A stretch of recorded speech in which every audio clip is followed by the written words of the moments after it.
Hey, what's going on, guys? Welcome back to Brass Monkey X, and welcome to part 2 of long-term food storage for your leftovers. So if you tuned in for part 1, that was our dehydrating video where I showed you guys how to go ahead and dehydrate your leftovers, and this is what we're left with. Okay, once we're all done with the dehydrating process, this is what we have. Now, this was our white chicken chili, okay? I know it doesn't look too appetizing when it's in this state, but it's completely dried, completely dehydrated, void of all liquid whatsoever. It should be nice and flaky, all right? It should crumble when you grab it like that. It is edible in this state. I don't recommend it, but you can do it. It's not the tastiest, because it still needs to be reconstituted, but it can be done in a pinch. If in a worst case scenario you don't have any water around, you go ahead and eat it like that. But what we're going to be doing in this video is we're going to take the dehydrated product we have here, and I'm going to show you guys how you turn it into this. Okay, I'm going to show you how to vacuum seal it and preserve it so that you have it for long-term storage. You can eat it years from now if you have to. So what you're going to need is, obviously, your dehydrated meal. You're going to need a paper plate. You're going to need some sort of vacuum sealer. I like to use these Food Saver brand vacuum sealers. I have 2 of them. You can pick them up for about $75 on Amazon. What else? You're going to need the bags. I have the Food Saver brand. You don't have to use Food Saver brand. They have Walmart brand if you want to get them at Walmart. And you're going to need yourself a Sharpie. So let's go ahead and set you up on the tripod, and I'll show you the whole process here. Alright, so what we do is we go ahead and take our dehydrated leftovers. Okay, we're going to put them down over the plate. Now, if you did it right, they should be nice and flaky, okay? They should come right off your wax paper. I just kind of scrape them right down into the hole there, okay? They should crumble right off the paper. If any of it sticks, that's all right. You just remove the wax paper from it if it's stuck.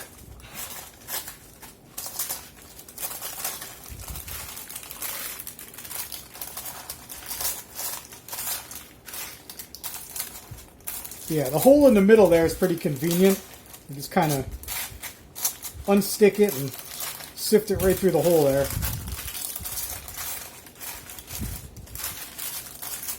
I know it doesn't look too appetizing right now, guys.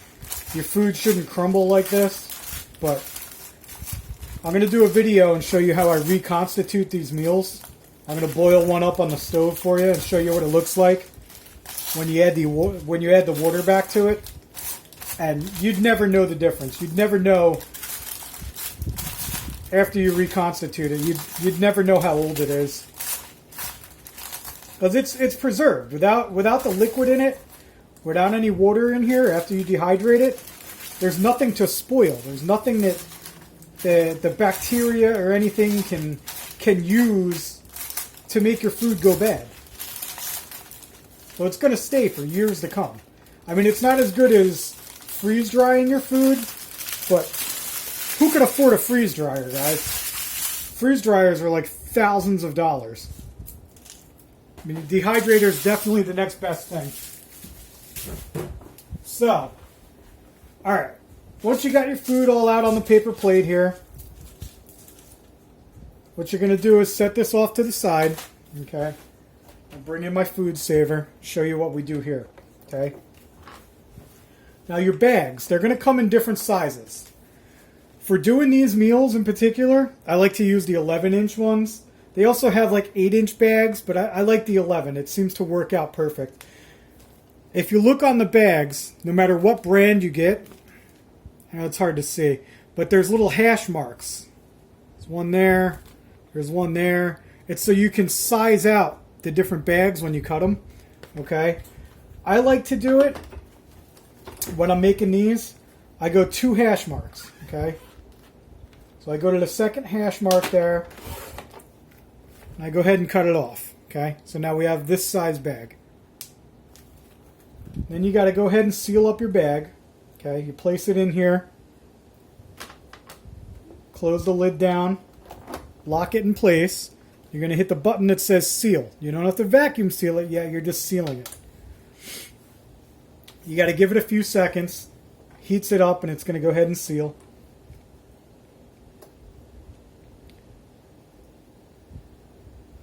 Once the red light turns off, you know you're good. Okay. Now what I like to do is, I like to slide this down just a little bit, close it back down, and seal it again. I like to put a double seal on it just to make sure. Because if you're not careful, they can open up over time. Okay? And if you're not checking your stock periodically, you may have a bag that opened up and you don't want any air to be able to flow into the bags. Okay? Because once you get airflow, you can get moisture. If you get moisture and the liquid starts coming back in, you can get bacteria. Once you get the bacteria, the food's no longer safe to eat. So, like I said, I like to double seal it. Okay? It's going to look like that when you're all done. Now, what I do is, I take my bag, I take the leftovers, okay? And I just slide the leftovers down in there. The plate makes that really easy to do. It's real convenient. Okay. Now, you're going to take your bag. Okay. You're going to put your bag in your food saver or any vacuum sealer, whatever brand you got. Push the bag down. Make sure it's in there good. Because if you don't push it in far enough, it's not going to seal properly. All right. Once you got it in there, close your lid back down, okay? Turn your handle to lock it in place, and then from here, what I like to do is, I like to take the bag and sort of evenly distribute your leftovers throughout the bag. You don't want them all clumped up in the middle. So just evenly distribute them. Make sure there's no sharp edges or anything pointing up, because if there's anything pointy in there, it's going to poke through your bag, and then you're going to have a sealing issue. You're going to have to redo it again later. So smooth everything out. Make sure there's nothing too sharp in there pointing up, because it is dry. Some of these pieces can get a little sharp. And then you're just going to go ahead. You're going to hit your vacuum seal button. Okay?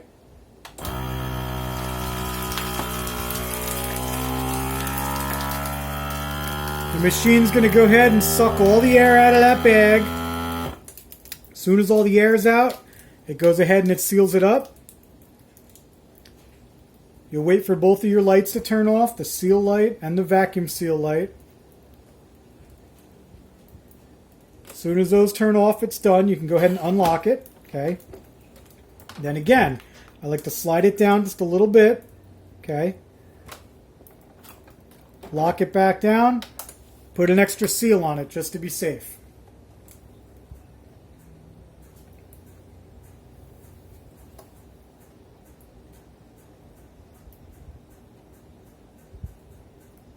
Light turns off. It's all sealed up. Go ahead and open it up. This is where your Sharpie comes into play. Okay. You're going to go ahead and label it. It's very important to label these guys. You want to know how old they are. You want to know what they are. When I first started doing this, I used to actually weigh it out, and I'd put a weight on there too, so you know how much water to put in. But honestly, you could just judge that by feel when you're making it. You can see how much water you're going to need or not. So you go ahead, you write on here what it is. And we got our white chicken chili. Go ahead and put the date.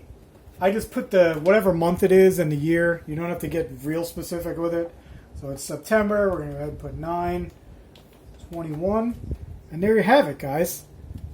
That's how you turn your leftovers into meals that are going to last for years to come.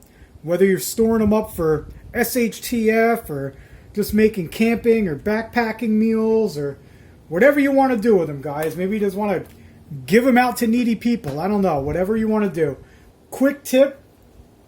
Also, once you go ahead and do these, okay, I have 3 of them. I did 2 prior to making the video. You want to let these sit out overnight, okay? I don't go ahead and just throw these right into my storage.